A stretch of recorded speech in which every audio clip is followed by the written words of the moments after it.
Israel হচ্ছে মনে করেন কুকুরের বাচ্চা, যেটা আমরা গাল দিতে পারি কুত্তার বাচ্চা, কিন্তু সেই কুত্তার বাচ্চা আমাদের কুত্তার বাচ্চা, আমাদের প্রয়োজনীয়। তো ওই নেক্সাসটা যদি আমরা না বুঝতে পারি, শুধু ইসরায়েল ইরান ইরান ইসরায়েল এত সোজা না। ইরান মানে পুরা মিডল ইস্টের সুন্নি কিংডম গুলোকে হুমকি দিচ্ছে। এইটা সৌদি আরব, কুয়েত, বাহরাইন, ইউএই এরা যেমন আতঙ্কের ভিতরে আছে, আমেরিকাও আতঙ্কের ভিতরে আছে, ইসরায়েলও আতঙ্কের ভিতরে আছে। ইরানকে ডিনিউক্লিয়ারাইজ করার জন্য সে নেগোসিয়েশন ইরান আর করতে চাচ্ছে না আমেরিকার সঙ্গে। ইউর সঙ্গে নেগোসিয়েট করে লাভ হবে না। ইরান যদি নেগোসিয়েট না করে অ্যাটম বোমা বানাতেই চায়, তখন যে মহা অস্ত্র, মোক্ষম অস্ত্র হবে একটা নিউক্লিয়ার বোমা বা কয়েকটা বোমা ইরানের উপর ফেলা। এটা হতে পারে, এই সম্ভাবনা আমরা উড়িয়ে দিতে পারি না। আর যে কথাটা আমি আলোচনা করতে চাই, বিল ক্লিন্টন যেটা বলেছেন যে বেঞ্জামিন নেতানিয়াহু তার ক্ষমতা দীর্ঘায়িত করার জন্য এই যুদ্ধ করে যাচ্ছে যাতে সে পপুলারিটি অর্জন করে। বিল ক্লিন্টন শুধু এইটুকু দেখলেন, টিপ অফ দ্য আইসবার্গ দেখলেন। আসলে আইসবার্গটা তো পানির নিচে বিরাট অংশ লুক্কায়িত, এবং সেটার তো একসময় সুপারভাইজার ছিলেন বিল ক্লিন্টন।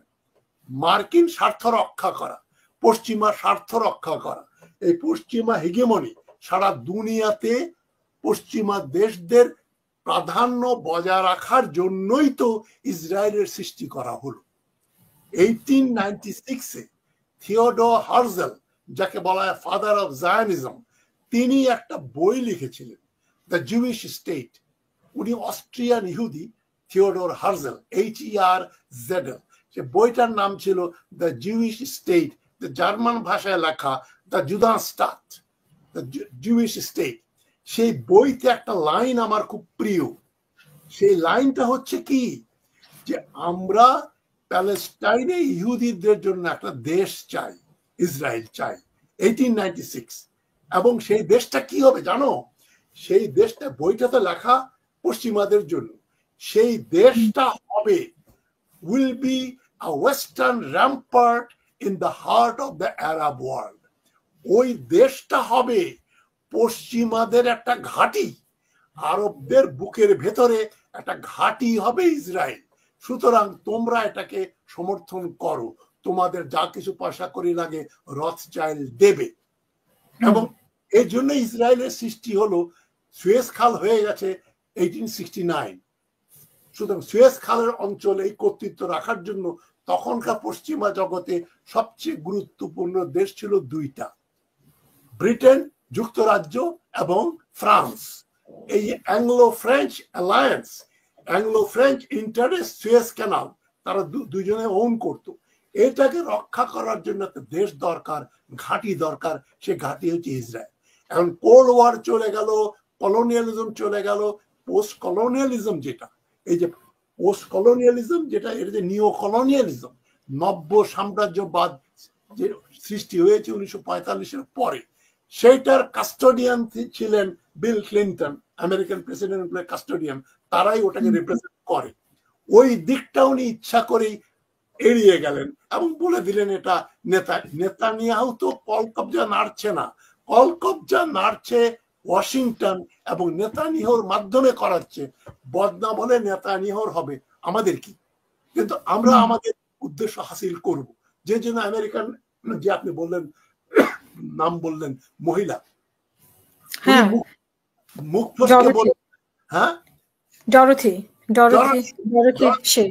মুখ ফসকে বলে ফেললেন যে গন্ডগোলের জন্য ইসরায়েল দায়ী। এটা তো আমেরিকানরা জানে, কিন্তু আমাদের ইসরায়েলকে দরকার। যেটা যে আমাদের প্রেসিডেন্ট রোনাল্ড রেগান বলতেন যে he is a son of a bitch. সে একটা শুকর ছানা বা কুকুর ছানা, কিন্তু সে আমাদের কুকুর ছানা। He is our San of a beach, তাকে আমাদের দরকার। ইসরায়েল হচ্ছে মনে করেন কুকুরের বাচ্চা, যেটা আমরা গাল দিতে পারি কুত্তার বাচ্চা, কিন্তু সে কুত্তার বাচ্চা আমাদের কুত্তার বাচ্চা, আমাদের প্রয়োজনীয়। তো ওই নেক্সাসটা যদি আমরা না বুঝতে পারি, শুধু ইসরায়েল ইরান ইরান ইসরায়েল এত সোজা না। ইরান মানে পুরা মিডল ইস্টের সুন্নি কিংডম গুলোকে হুমকি দিচ্ছে। এইটা সৌদি আরব, কুয়েত, বাহরাইন, ইউএই এরা যেমন আতঙ্কের ভিতরে আছে, আমেরিকাও আতঙ্কের ভিতরে আছে, ইসরায়েলও আতঙ্কের ভিতরে আছে। তারা চায় সৌদি আরব এই বিরাট দেশটা, তেল সমৃদ্ধ পয়সাওয়ালা দেশগুলো যদি আমেরিকা এবং ইসরায়েলের বিরুদ্ধে চলে যায়, তাহলে সিনারিওটা কি হবে? তারা লিবিয়া শেষ করেছে, ইরাক শেষ করেছে, সিরিয়া শেষ করেছে, এখন তো নিষ্কণ্টক। এই নিষ্কণ্টক পরিস্থিতিতে যদি সৌদি আরব, কুয়েত, কাতার, বাহরাইন, ওমান এবং মিশর একমাত্র এখনো টিকে আছে, কিন্তু একটা প্রো আমেরিকান, প্রো ইসরায়েলি সরকার নিয়ে। জর্ডানও তাই। জর্ডান রাস্তায় ওই মিসাইল গুলো, ইরানি মিসাইল গুলো তারা শুট করে ফেলে দিচ্ছে। এই দেশগুলো যদি ইরানের পক্ষে অথবা আমেরিকা এবং ইসরায়েলের বিরুদ্ধে চলে যায়, তাহলে তো মহা বিপদ। একদিকে চীন, রাশিয়া, টার্কি যদিও ইসরায়েলের সঙ্গে সম্পর্ক আছে, মানে ডিপ্লোম্যাটিক সম্পর্ক আছে, পাকিস্তানের সঙ্গে নেই। পাবলিক ওপিনিয়ন ভীষণ রকম হস্টাইল সারা দুনিয়াতে, মুসলিম জগতে, ইন্দোনেশিয়া থেকে মানে মরক্কো পর্যন্ত। সবচেয়ে বড় ব্যাপার স্পেন, তারপরে ফ্রান্স, এ সমস্ত দেশের খ্রিস্টান লোকজন, শাসক শ্রেণীও কিন্তু ইসরায়েলকে দেখতে পারে না। এবং সেখানে অ্যান্টিসেমিটিজম বলে একটা জিনিস, পোল্যান্ড বলেন, হাঙ্গেরি বলেন, রাশিয়াতে বলেন, সেটাও আছে। তারা ইহুদিদের দেখতে পারে না। সুতরাং ওয়ার্ল্ড কোন দিকে যাবে বলা মুশকিল। তবে এই দ্বন্দ্বটা ফ্রান্সের মেক্রো তো উনি তো প্রায় বিবৃতি দিচ্ছে, আজকেও মনে দিয়েছেন মেক্রো। এখন আমি মীমাংসা করার চেষ্টা করছেন।